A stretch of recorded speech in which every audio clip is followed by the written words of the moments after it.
YCP తీరుపై మంత్రి BC Janardhan Reddy విమర్శలు చేశారు. జగనే రాయలసీమకు అసలైన ద్రోహి అన్నారు. అమరావతిని వ్యతిరేకించిన ఏకైక పార్టీగా వైసీపీ నిలిచిందన్నారు.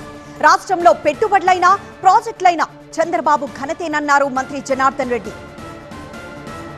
అటు పరిశ్రమలు వచ్చినా కానీ, ఈరోజు ఇరిగేషన్ ప్రాజెక్టులు వచ్చినా కానీ, ఏది తీసుకున్నా కానీ కూడా ఘనత ఒక్క చంద్రబాబు నాయుడు గారికే దక్కుతుంది తప్ప నువ్వు ఏ రాయలసీమ నిజమైన ద్రోహి ఎవరంటే జగన్మోహన్ రెడ్డి గారిని గట్టిగా చెప్తా ఉన్నా. నీకు భ్రమించి మాట్లాడుతూ ఉన్నావు.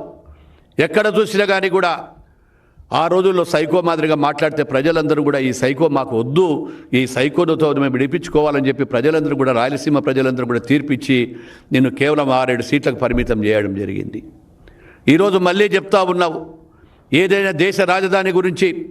ఇందాకే చెప్పారు పెద్ద లక్ష్మీనాయుడు అన్న గారు, భారతదేశ చరిత్రలో అన్ని ఏ విషయాన్ని కూడా ఏకతాటి పైకి వచ్చి అందరూ కూడా ఈరోజు అమరావతికి అందరూ కూడా బలపరిస్తే నువ్వు ఒక్కడివే మళ్ళీ నేను బలపరచడం లేదు అని చెప్పి చెప్తా ఉన్నావు.